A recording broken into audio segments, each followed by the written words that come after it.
Awesome. Hi, everyone. Let's get started with a quick review of last week. We started by looking at two Mishnayot together, which talked about miracles and believing that, like making sure that we don't think that the thing that works, quote unquote, is the miracle, but really that whatever sign or symbol was done was intended to bring our attention to God. So it came up with the first example that we had was the when Moshe, during the battle with Amalek, when Moshe raises his hands, that Bnei Israel win, and when he puts his hands down, they're losing. And of course, that's not because there's some magic in his hands, but instead it reminded Bnei Israel to think of Hashem. Similarly, the serpent that was made in the desert to cure the people from a plague didn't work by magic. Rather, it was because they looked at this snake thing and it reminded them of God. And we were wondering what that had to do with anything. And we realized that it was probably connected to the preceding Mishnah, which talks about kavanah, intention surrounding hearing the shofar. And in order to fulfill your obligation with the shofar, the text tells us that you have to have kavanah.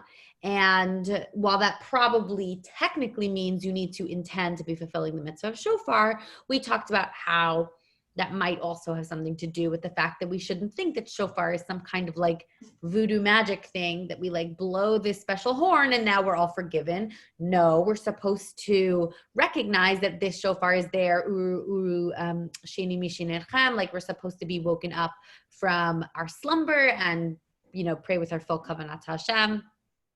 Beautiful. We then began the second half of the Mishnah, which talks about obligation and who is obligated to hear the shofar. So I'm going to read the Mishnah for review, and then we'll remind ourselves what the Breita says. So let me share my screen. Let me get rid of these. Hide. Sidebar. Okay. I discovered my fancy tool last week, which I will use again if I can. My little pointer. Annotate. Spotlight. There she is. Okay. So we're going to start from this line of the Mishnah. All right. So to review. Yes, cheresh. So cheresh shota v'katan ein motziin et harabim yedei chovatan. So we talked about the rule. This applies to shofar, that a cheresh, somebody who is deaf and mute, somebody who cannot hear and cannot speak or communicate verbally. A shota, somebody who has some kind of mental handicap or disability. And a katan, a minor, somebody who, for the purposes of simplicity, is below the age of bar mitzvah. They cannot, the text tells us, ein motziin et harabim yedei chovatan. They can't fulfill rabim, the public, the community, from their obligation. So they can't do a mitzvah with the intent to fulfill, right? If other people kind of participate or intend to participate, that they are kind of yotzei their obligation, that they've completed their obligation. And the reason for this is made explicit in the Mishnah, and this is an important rule for us to remember moving forward, is zeh haklal. This is the rule. This is the guiding principle in the halachic decision about who can be yotzi who. Kol she'eno mechuyav badavar. Anyone who is not themselves obligated in something, eno motzi et harabim yedei chovatan. Therefore, they cannot exempt others from their obligation. And so from this principle, we can therefore see that a cheresh, a shota, and a katan are not obligated in shofar. This is from the context, that's what we're talking about. In this case, they're not obligated in shofar the way that the quote-unquote rabim are. We have questions as to exactly who is the Rabim here? Who do we assume is the normal everyone? Adult men, right? Women are not even mentioned here, but the Rashi points out that they are necessarily excluded. And so they are, so that, and that's the rule that we have, is that if they themselves are not obligated, then they can't be motzi anybody else.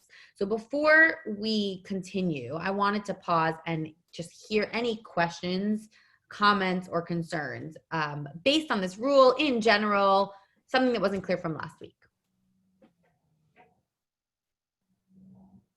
Yeah, I had a question. So you're saying if you're not obligated, you can't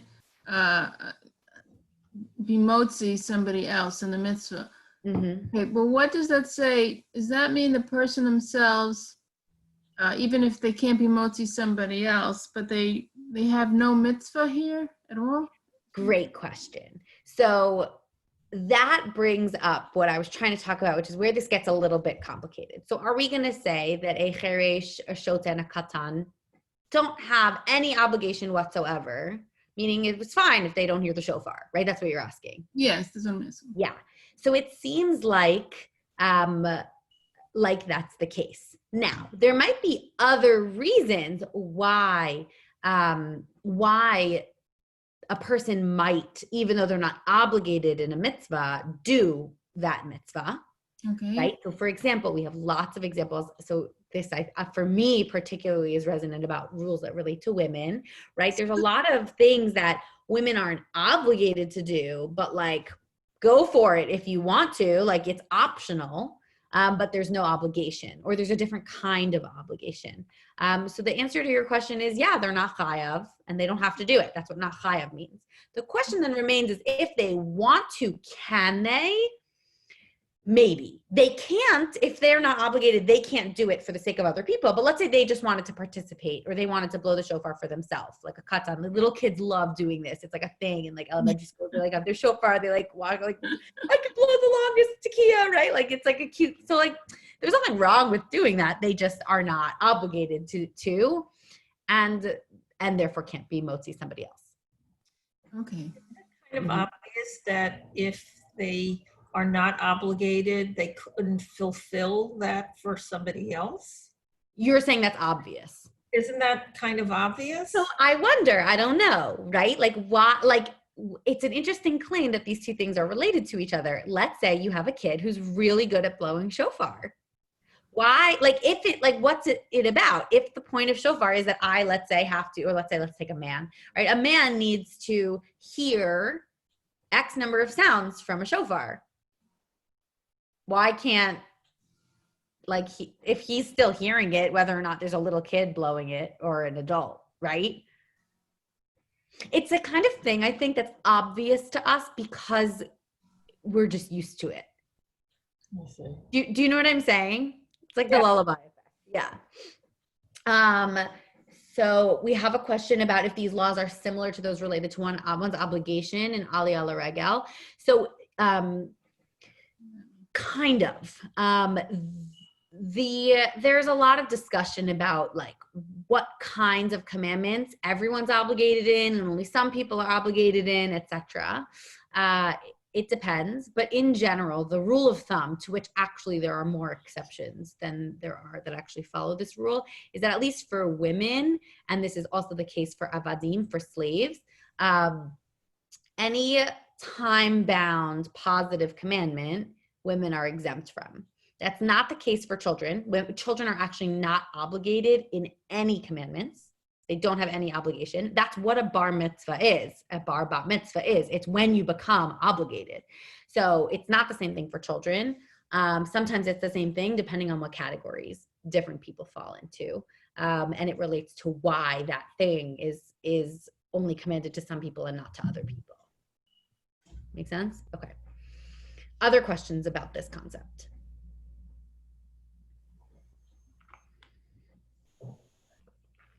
Mm-hmm. Sabrina? Does it discuss like not only who is obligated in it, but like who is qualified to fulfill someone else's obligation in it? Yeah, so that's what it's basically saying, is the thing that makes you qualified to fulfill someone else's obligation is that you need to be obligated. If you're not obligated, you can't. If you are equally obligated, you can then fulfill someone else's obligation. I see. Thank you. Great. So in this, any other questions before we move forward? Okay, in this Mishnah, it seems to have list these three categories of people as the like exceptions, right? Which implies everybody other than them is obligated and therefore could be motzi someone else. Now, obviously, women are not included in that because they're not at all mentioned in this whole little section. But what we interestingly have is, as the Gemara discusses this, the first thing the Gemara does is it cites a Breita, a parallel Tannaitic text, which is talking about the same topic. It's talking about who is obligated to hear the shofar, but it's going to phrase it very differently. It's going to phrase it in the positive as opposed to the negative. Not saying these people are not obligated, but it's going to talk about who is obligated. Since it's framing it in that kind of like these people are obligated, what assumption do we then have about all the people who are about to be listed in terms of their ability to be motzi other people? That they cannot do that. In the Breita, we're listing, what we're about to get is we're listing the people who are obligated. So then after, we can assume that they'll list the people who are not. Sorry, you got cut off in the middle, Sabrina. Sorry, like then after we can assume that they're going to list people who are not obligated. Okay, so maybe they're going to list people who are not, although we have that in the Mishnah, right? Like our Mishnah already tells us these are people who are not obligated. So and then we're going to say, okay, these people are obligated. If I know these people are obligated, then can they fulfill other people's obligation? We would expect based on our rule, but that's going to become problematic. Okay, that's where our Gemara is heading. Okay, let me share my screen. Here is our Breita. We read it last week, so I will give one more go at the reading and the translating, and then I would love to challenge someone, if you want to start preparing already, you can, to read, you don't have to translate, to read from this line to this line. Okay, this is going to be the next little section we're going to read. Okay, so the Gemara says, Tanu Rabbanan, Tet Resh, Tanu Rabbanan, it is taught in a Breita. Hakol chayavin b'tzikiyat shofar. Everyone is obligated to hear tzikiyat shofar. Kohanim, Levim, v'Yisraelim, right? Priests, Levites, regular old Israelites, and Gerim, converts, V'avadim meshuchrarim, freed slaves. So we talked about this briefly last week. These are not freed Israelite slaves. This is not somebody who was an Eved Ivri and then became free. This is somebody who was not an Israelite, not Jewish, not from Bnei Israel, who was a slave to someone who was from Bnei Israel. When that slave gets freed, that slave is obligated in hearing shofar. Fascinating. Mm-hmm. And tumtum ve'androgynos. And those are categories that we talked about last time. A tumtum is someone who is of unspecified sex, meaning they have something obscuring their genitals. We are not sure if they are male or female, if they have a penis or a vagina. And an androgynos, who is somebody who has both genitals, meaning is both male and female, has both a penis and a vagina. And misha chetzo eved v'chetzo ben chorin. And someone who is half slave and half free person. Okay? All of these people fall under this category of hakol, of everyone who is obligated, right? Women are clearly not here, women and children, right? But everyone's obligated. All of these people are obligated in Tekiyat Shofar. Reactions, questions, thoughts, clarification, challenges, all those things.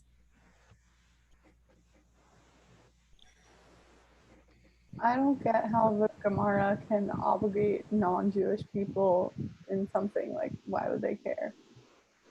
Great question, Rebecca.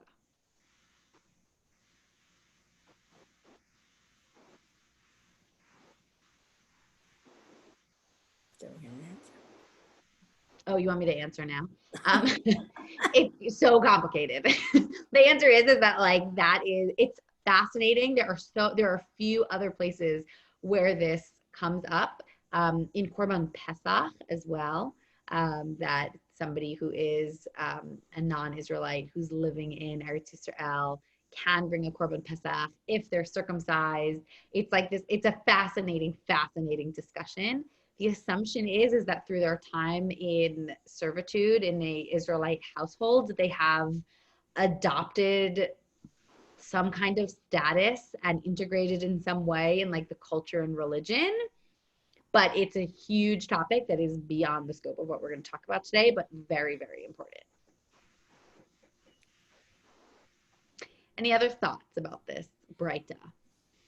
Seems to be odd groupings that they have. Say more. What seems strange about them?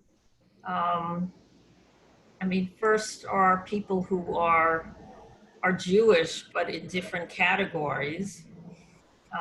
You're referring to Kohen, Levi, and Israel. Yeah, it's just. And Gerim. Yeah, so that seems, and then when they're talking about, this different sexual orientation. Great. And then the last category. Right. Half slave, half free person. Yeah. Right? It seems like odd. Great, right? It's like everyone's obligated. And then it like starts listing people. Kohen, Levi, Yisrael. Okay. Gerim. Okay. Right? Like these are categories of people. And so like it's strange that Susan, like, why are we dividing Israelites into these categories? That's like why do we have to specify a Kohen? Like, Who's would you left? think? Right, well, women, right? But like why do we need to specify Kohen here? Why do we need to specify a Levi here? Right? So it's a great question, Susan, just about the beginning part. The Gemara does talk about it in the part that I put in parentheses. Because of the discussion they have is like very fascinating and complicated, but they basically make the claim that had the Breita not specified that Kohanim and Levim needed to hear shofar, we would have, for other reasons, thought that they were exempt. And so this Breita needs to specify to say, like, don't think that like Kohanim are exempt. So that's apparently why they need to be included here, according to the Gemara. But what's very clear is by the time we reach the second half of the Gemara, of this Breita, we're in like complicated categories, right? Like, what is it that, like, why does the Breita need to even state tumtum and androgynos? Because they fall into this category of like, okay, we know that women are exempt and we know that men are obligated, but like these genders / sexes, which we're not sure about, are like, but how do we relate to this in-between category? And we know that it's talking about an in-between category because we know that an Eved is exempt and we know that a free person is chayav. But what about this in-between category of somebody who is half an Eved and half a free person? So by the time we hit the second half of this Breita, what basically the Breita is acknowledging is in situations where we're not sure exactly which category they fall into, or they seem to fall into like this totally different category that we don't really have a good handle on, right? The Breita is explicitly saying these people are chayav. They are obligated to hear the shofar. Which is interesting because then what's the havamina? Meaning, what would you have thought otherwise? Maybe they didn't, right? And why exactly does the Gemara consider these people obligated if it's not so clear, right? So in the case, let's say, and this is going to be important for our understanding the rest of it. So let's do the case of the half slave, half free person. Okay, first of all, what the heck, what does that mean? How could somebody be half a slave and half a free person? Any guesses? Sabrina? Indentured servant. Oh, what, 1 second, Rebecca. Sabrina, what was your idea? Like maybe they're in the process of being freed and it hasn't been official yet. Okay, so maybe they're like Or, like, almost freed. it- Exactly. Okay, good. So that's possible. The reason why that's not going to be the case is because in that situation, there's a clear date. So yeah, maybe you like know that it's coming, but like if it hasn't happened yet, then you're still a slave, right? So there's a moment in time. Sorry, what'd you say, Sabrina? No, I mean, like, I was just thinking, like, I turned 18 in November and I was able to register to vote, like, before that. Or I turned 18 in October and the election's in November, so I was able to register before Okay, then. so you so could begin preparing, but at the end of the day, come election, you need to be either 18 or not 18, right? So come Rosh Hashanah, is this person free or are they not free? So that's not going to work. What did you think, Rebecca? Like an indentured servant, maybe. Interesting, because you're saying like that kind of thing, you're not technically a slave, but you're not really free either. So that's not going to be it either, because then you would be this other category, somebody who's an indentured servant. So it's this really weird case, actually, that the Gemara talks about, in which a slave is jointly owned by two masters. One master sets them free, and the other master doesn't. So this is a fascinating case because in other places where it gets discussed in the Gemara, it seems like the owner who still owns their half of the slave, not that you can really own people, but for the sake of this conversation, that was the discourse they were using. Like we encourage him. We do things to try to like encourage him and buy out the rest, because this is a horrible situation to be in. And what's so fascinating about this case is we don't know how to treat and conceptualize this person, because they're half a slave and half a free person. But it doesn't, like, does that mean then that they're obligated or not obligated? Are they in their own category? Or is there a part of you that's a slave and a part of you that's free? Which becomes really interesting, as we're going to see in the Gemara briefly, because the Gemara is going to talk about something particularly problematic, okay? The same thing is true for this category of androgynos. In the case of an androgynos, you have both sex symbols. You have both genitalia. In that situation, you're a man and you're a woman. You're both. And so it would be a very similar kind of circumstance, although it's not as easily solvable, right, as, you know, making somebody release you. Right? This person is both a man and a woman. That's different than the case of than a case of a tumtum. Why? What's the assumption with a tumtum? Mixed. So he has a particular sex, a gender, but we just don't know it. Exactly. Exactly. In the case of and that's why we have to treat them differently. In the case of a tumtum, we know, or we assume, that this person is either male or female. We just don't know which one it is. And it is theoretically possible to discover that. In that case, we have a situation of suffix. We have a doubt. We're just not sure. There's information we're missing, right? That's different than an androgynos and a half slave, half free person. We have all the information, right? There's no suffix here. We're not sure what category, like, this person just seems to be in two categories at once. So we get why that matters? Okay. The reason why this really matters is the Gemara is going to tell us moving forward that things are going to get a little complicated. We know these people are obligated. What's going to be our next question? Can they say it for you? Can they be motzi someone else? Can they be motzi someone else? And why is this a fascinating question? We've said that they're obligated. In which cases is this going to become complicated?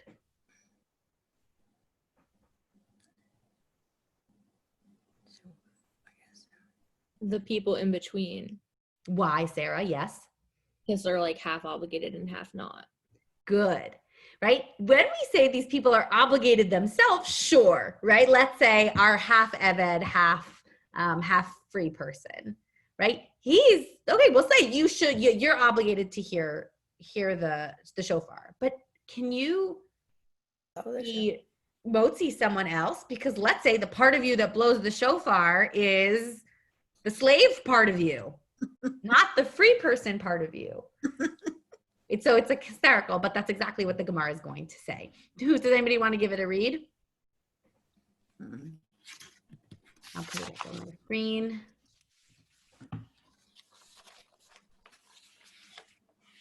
Starting from the word tumtum, just a few lines. Who wants to give it a shot? I'll read. Awesome. Thank you, Susan. I just made it blue, which is really ugly. Okay, awesome. Tumtum, eno motzi lo et mino, velo et she'eno mino. Adri gino, motzi et mino, aval lo et she'eno mino. Mi shechatzyo eved, v'chatzyo ben chorin, eno motzi lo et mino, velo et she'eno mino. Beautiful, Susan. Great reading. What did you hear or notice from this text? What's your guess? Anybody, including Susan, but it could be anybody. What question or what topic do you think this part of the Gemara is discussing?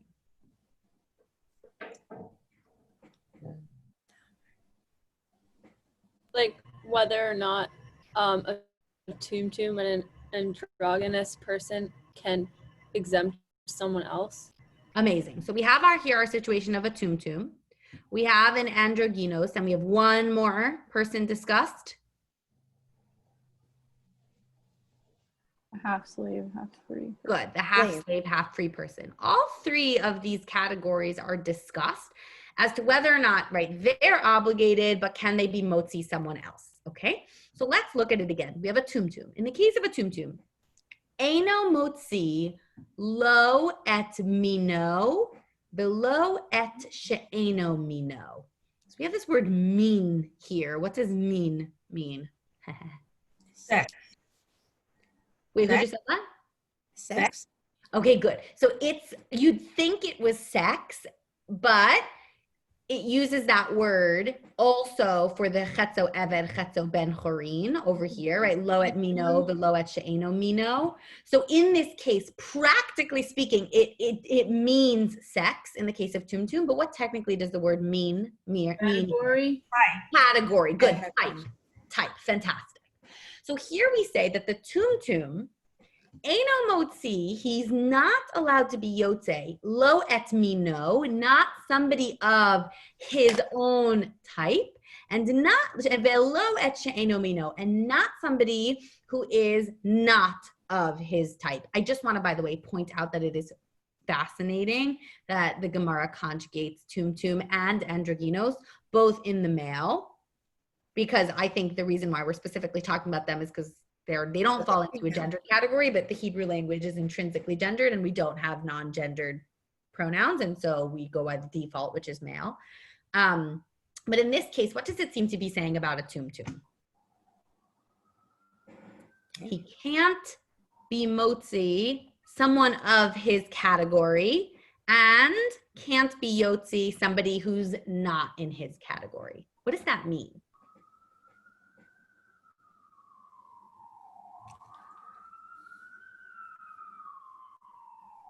That's everybody, isn't it? Herlin's like, that's everybody, right? That's everyone else. So what does it, who can he be yotzi? Himself? Himself, right? So the tumtum apparently could be motzi themselves, but they can't be motzi anybody else. They can't be motzi another tumtum, and they can't be motzi anybody else.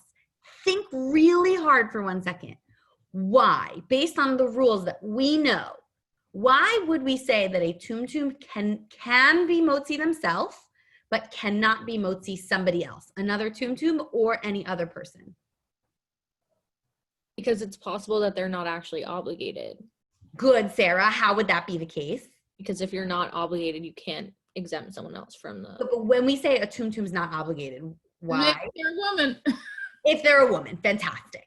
So because with a tumtum, we assume that they are, right, they do have genitalia of one gender, okay? We need to think, okay, so maybe really underneath the whatever is obstructing the genitalia, they have a penis. They're male. In that situation, they can be Yotzi anybody because they're a male and men can do that.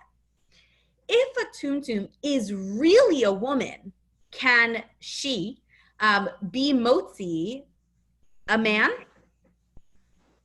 No. But then why can't this tumtum be motzi another tumtum? Because it could also be a man. Right. Because if that tumtum who is a woman has a vagina, then and the other tumtum actually has a penis, then she can't be motzi him because it's a woman and a man. And so in the case of a tumtum, even though the tumtum themselves is obligated, they can't be motzi anybody else because we have a serious case of suffix here. Okay? So now you see where this is going, and we're going to need to figure out for each of the other two kind of marginal liminal categories, can that person be motzi other people who fall into that category? And can that person be motzi other people who fall outside that category in the more normative, like man, adult sense? Okay?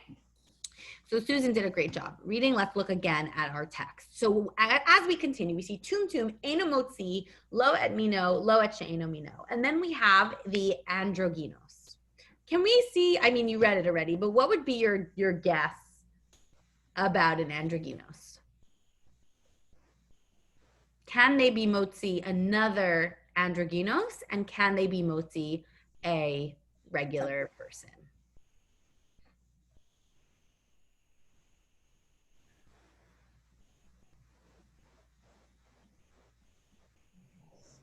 Yes, they could be motzi another androgynous person. Why? Because they definitely have the male organs. They happen to also have female organs, but they have the male organs, and so does the other person. So Okay. male part. Interesting. So Miriam is saying if they have both, then let's just like go with the penis for now, right? As people are wont to do. In that situation, right? Then they could be motzi other people. But then Miriam, that would then imply that if we're going to assume and we're going to go with the male genitalia, then should that androgynous be able to be motzi other people? According to that logic, it could be. But Susan's hesitant. Why? Because they might not choose the penis as the better organ. Amazing. So Susan is aware of the fact that people have their own self-perception. And just because they have two genitalia doesn't mean that they themselves like see themselves as more male than female. Beautiful. So there is that sense of like their perspective on themselves. Fantastic. So in general, legal systems try to function based on more observable and measurable factors than kind of like how people see themselves. But I think that's a good idea. So it's important to note that they have both. Why else does that logic not?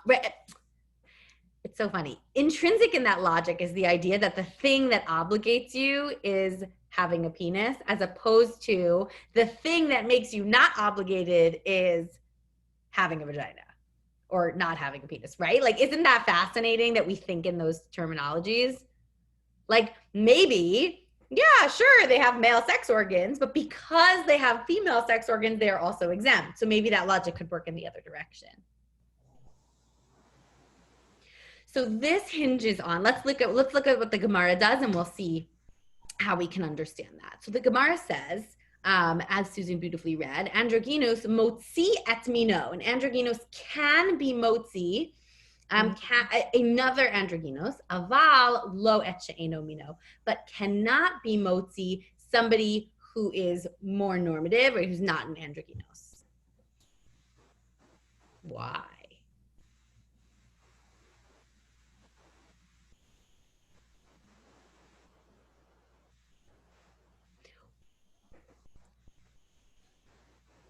based on the rule that we know, right? The rule that we know, which is you can't be obligated somebody who has a higher level of obligation than you, right? You can only be yotzi other people who are themselves obligated, who, if you're obligated yourself.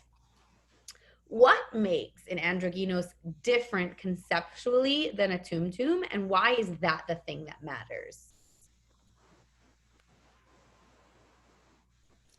It's truly ambiguous, whereas the tumtum is, even though we don't know the category, it is still one category. Good. And so if it's truly ambiguous, what might that imply about the gender of this androgynos? Third It's category. in its own category. It's its own category, right?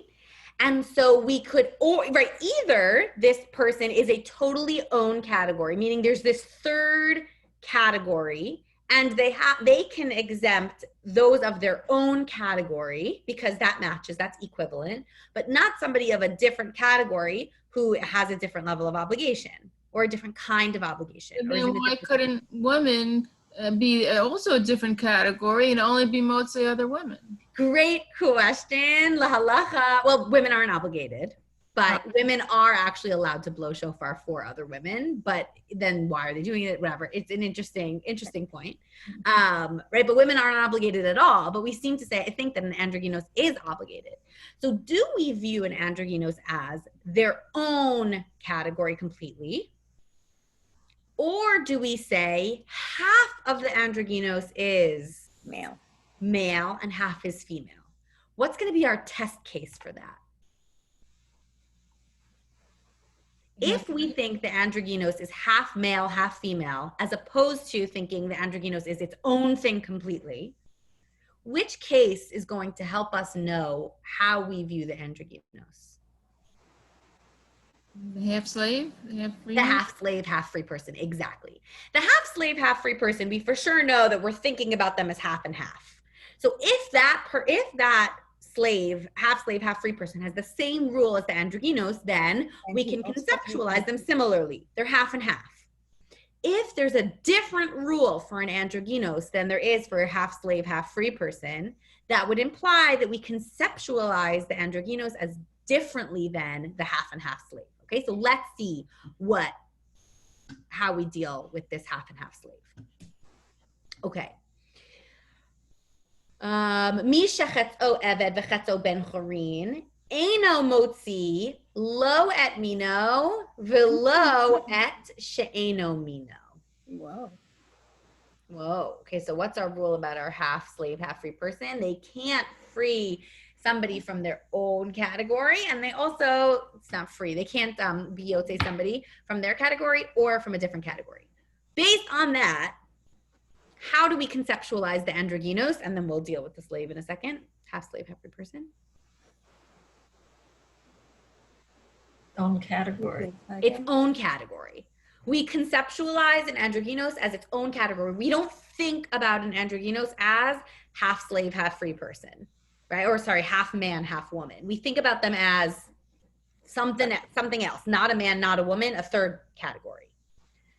The half slave, half free person, though, we find out we actually treat more similarly to a tumtum. But it's not the same thing, because the reason why we don't let a tumtum be motzi another tumtum is because we have a suffix, we're not sure. In the case of a slave, half free person, we don't have any doubts. We know exactly where they stand. Why is it that a half slave, half free person can't be yotzi another half slave, half free person? Like maybe because if you could like do the math, if they're only half free and the other person they're saying is also only half free, it doesn't like make enough, they don't have enough, like, I guess, freedom or lack of slave attributes to be exempt or to exempt someone else. Interesting, right? So maybe they're free enough to be obligated, but they're not free enough to be the kind of obligated that would be motzi someone else, right? But why then actually can't they make- be motzi another half slave, half free person who has the same kind of freedom that they do?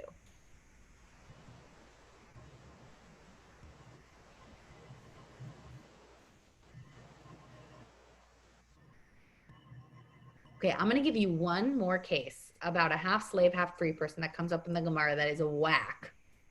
And you tell me how they're conceptualizing this person. Half slave, half free person gets married to a woman, and there's a ketubah, and right, and he gets married.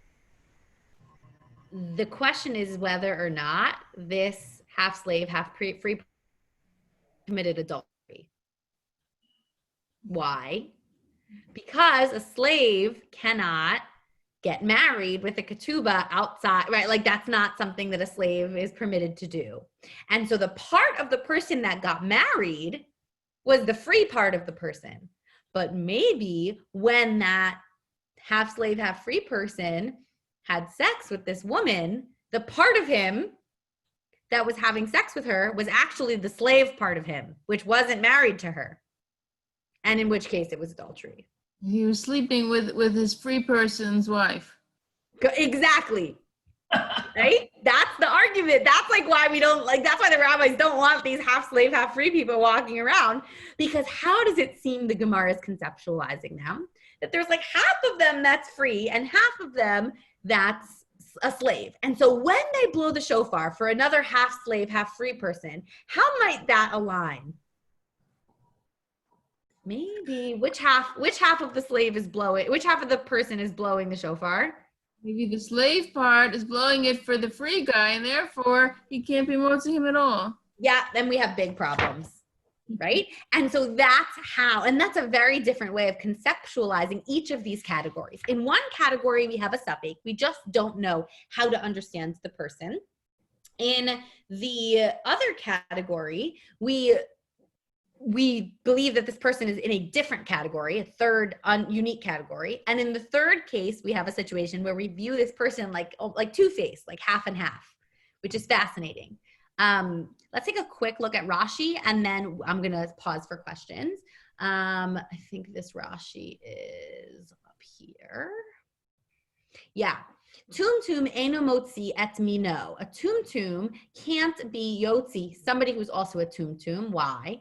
Tumtum kamoto, they're also a tumtum. Shema tokeya ze nekeva, lest the person who's blowing the shofar is a nekeva, is a woman.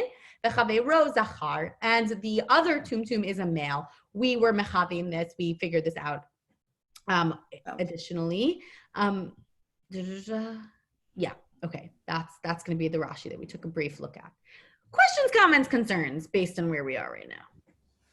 Sarah, what's up? If a tum knows their own sex, then why do we need to state it? Like they know if they're obligated or not. Why do we need to? How do they, what do you mean they know? Like a tum, like they would know whether they're male or female.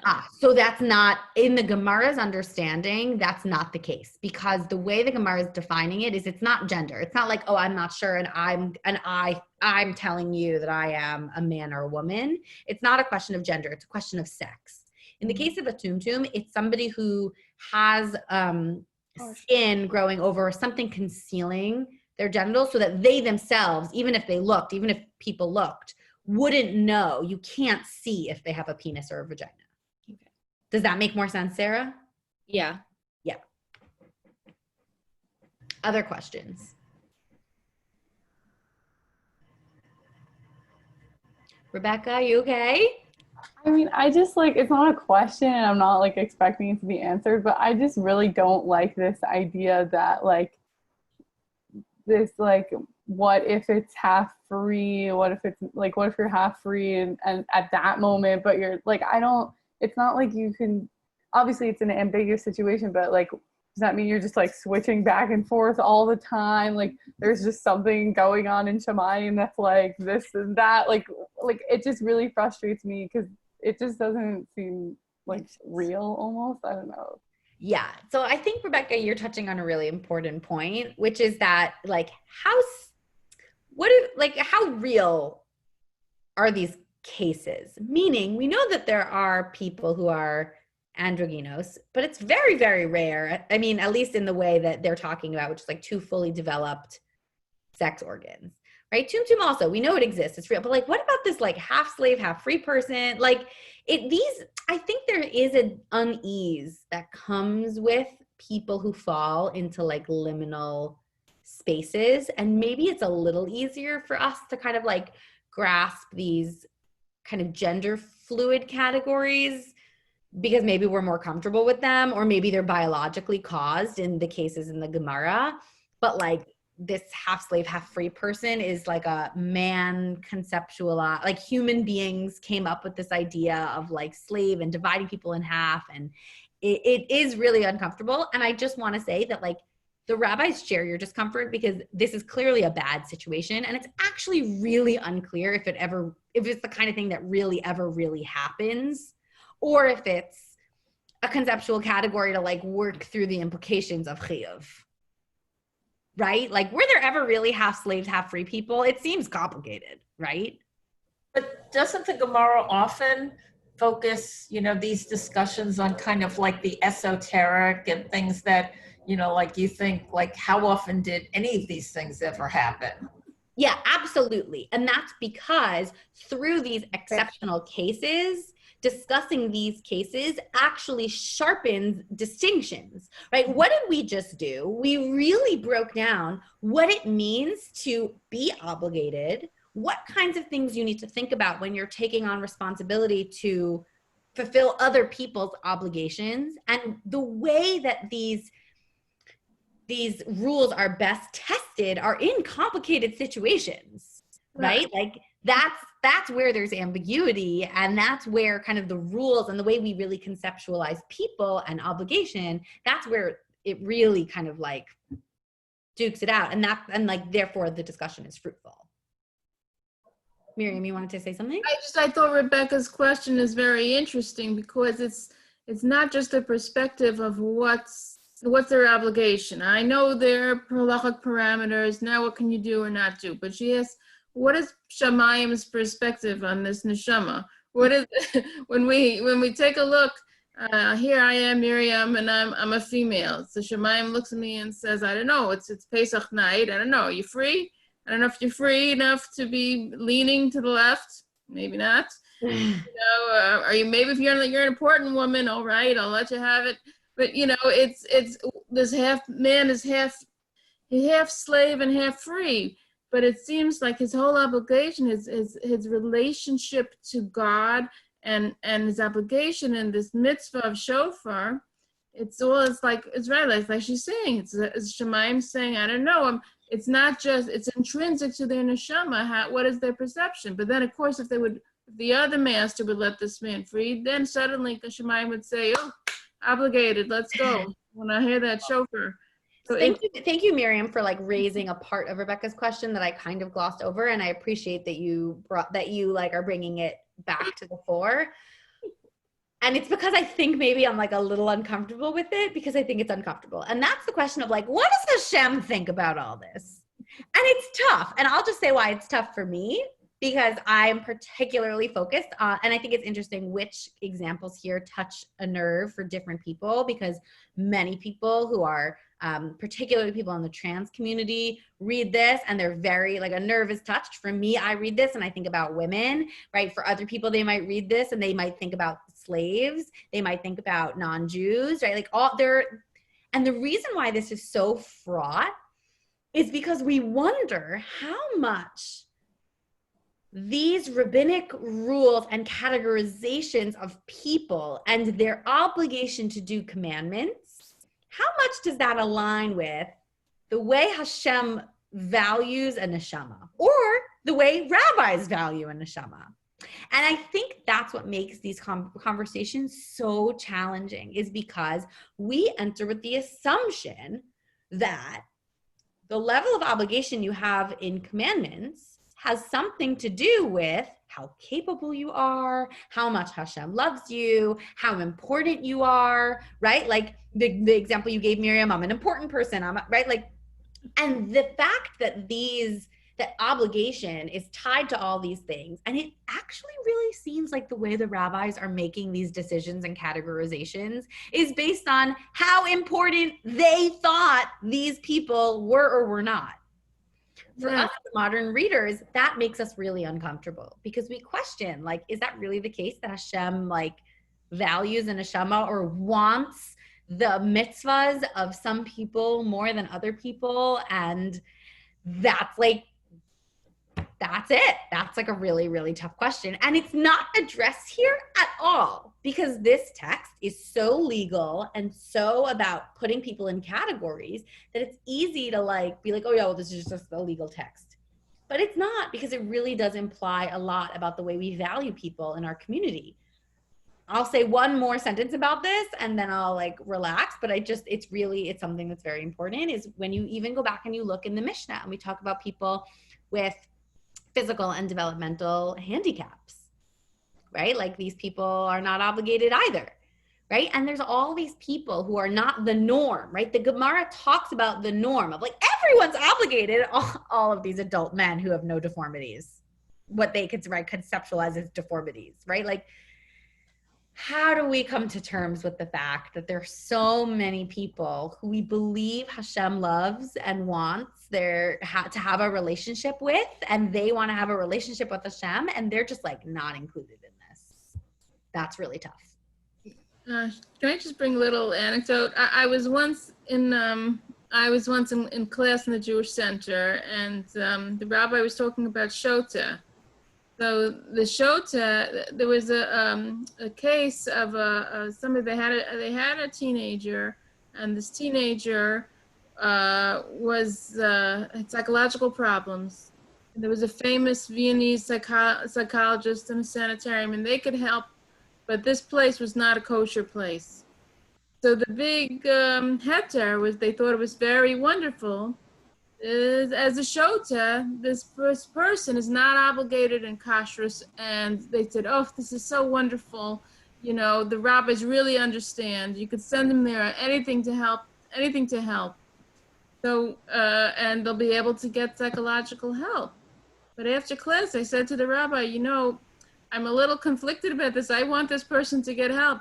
But what are we saying when somebody has problems and we say, you know, but you are not part of our society. You don't have the same obligations that the rest of us have because you're different. You're mentally unwell. Miriam, you are touching on an incredibly important point for people who are in the modern times trying to develop halacha within the halachic system in a way that is more inclusive for people who fall in these kind of like non-normative categories. And that is, this text is actually used, and like this and others like it, and other kind of like proofs are for people who are trans, for people who are shota, or would fall into the halachic category of shota, and women are finding halachic justifications for their ability to participate in certain things in the Jewish community through using these proof texts. But the way they're able to do that is, for example, of course a woman can do that, because if she's standing there and saying words, it's not like they really mean anything. So who cares if she stands there and says them? And so then women can now participate in XYZ way. And on the one hand, you're like, amazing, women can do things. But on the other hand, you're like, okay, but like the only way that we were able to get there is by saying, oh, you don't matter. The other example comes up with people in the trans community. Does Shomer Negia apply to people who have transitioned? And the answer given by one rabbi, which is fascinating and actually super important for the trans community, because the whatever basically says like, yeah, it's fine because the trans person is so unattractive that there wouldn't be any concern of there being attraction. So then Shomer Negia doesn't apply. And what do you do with that? Because on the one hand, you're getting the halachic answer that you really want, that enables you to be included in a space that you want to be part of. But the only halachic way, or the halachic way we have thus far around it, is one that actually is really hurtful and actually denying your like sense of self and identity. And Miriam, I feel this challenge when I read Tshuvot about marginalized categories. And I wonder, right? Like, does the end justify the means? Are we saying that, we just want to get these people to be received in the way that's best for them, and however we get there, it doesn't actually matter, who cares? Or do we have to stand and say, like, we refuse in our halachic discourse to talk about and accept the fact that these people are treated in this way, which feels really marginalizing, and then maybe sacrifice on the outcome? And I think it's a real bind. Wow. Okay. So we're almost done with our time, but I think that was why I wanted to talk to you about this Gemara, is because these questions and these topics that it raises are very and really important for us to think about. I just want to read the last section of the Gemara, just so that we can kind of feel like we finished this little sugya. I'll just do that real quick. Sharing my screen. Okay, where are we doing this? Okay. Another opinion, real quick. Misha chetzo eved v'chetzo ben horin eno motzi lo et mino v'lo et she'eno mino. Okay, so this is the rule about the chetzi eved. It's repeating it because we just had a little digression. Amar Rav Huna. Rav Huna says la'atzmo motzi, but he can be motzi himself, says Rav Huna. Amar le Rav Nachman le Rav Huna. Rav Nachman says to Rav Huna, my shna la'acherin delo. What's different between other people that he's not allowed to be motzi them? Delo ate tzad avdud umafik tzad cherut. He can't be motzi them because the side of him that's an eved can't come to be yotze the side of someone else who's free. La'atzmo nami, that should also apply to his own self. Lo ate tzad avdut didei umafik tzad cherut didei. His side that is a slave can't blow the shofar to be motzi the side of him that is a free person. So that would imply that he can't even be motzi himself. Ella amar Rav Nachman, af la'atzmo einan motzi, and therefore Rav Nachman says that even he himself cannot be motzi himself. Tanya nami haki, we have a breita which also states this. Misha chetzo eved v'chetzo ben horin af la'atzmo eino motzi. He can't even be motzi himself. So I just wanted to bring that last concluding line because it really carries through the implications of this half and half situation, which is to say that he can't even be motzi himself. He can't be motzi other people who are chatzi eved, chatzi ben horin, because maybe the chatzi eved side is blowing the shofar. So that would be true even for his own self. So in that situation, he would need to hear the shofar being blown by somebody else. He can't even be motzi himself. So this is, I think, furthering the point that we were struggling with earlier of kind of the mental gymnastics that we need to go through in order to conceptualize these kinds of marginal half and half cases. Adkan. I want to thank you. I think we talked about some really tough things and really interesting and important things tonight. And thank you for everyone who volunteered to read. We are going to go on a break now through Chagim, and we will pick up after Sukkot is over. My guess is we're going to be moving to another night of the week. Is that tragic for anyone? Probably depends on the night of the week. Who knows? Who knows? I'm going to send out a Google survey or something to the group to see when people are available. But I just want to thank you because this little mini mester since I came in August has been just so wonderful. And I just always love learning with all of y'all ladies. And I wish you a Chag Kasher V'Sameach, Shana Tova. May all of your tefillot be answered with generosity and love. That's divinity school, by the way. Generosity and love. That's what. Yeah. Thanks for coming out, everyone. Shana Tova. Shana Tova. Shana Tova. Okay. Stay safe. Maybe we'll even see you. Probably not. Bye, Aura. Just wanted to Bye, guys. Thank you. Bye.